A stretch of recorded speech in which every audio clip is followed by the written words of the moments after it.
大家好，我係 Teacher Rocky。嚟緊我會同大家示範幾集水彩嘅濕染畫法。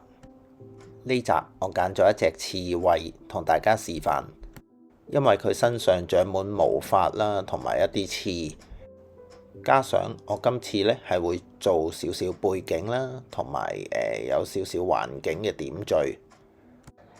因為佢背部長出嚟嘅刺係白色，如果我哋唔做背景嘅話呢，就冇咗啲細緻嘅感覺啦。喺影片一開始嘅時候，大家見到我用噴水會整濕晒成張嘅畫紙。濕染嘅畫法令到我哋可以做到景深有啲鬆郁矇嘅感覺，亦都幫到我哋做一個 lifting technique， 一個洗嘅減畫法。喺今集我哋一次過睇晒一個示範先。然後喺未來嘅幾集，我會揾唔同嘅主題作詳細分析同埋唔同拆解嘅示範。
大家 like、subscribe、share，支持我做更多有質素嘅影片示範。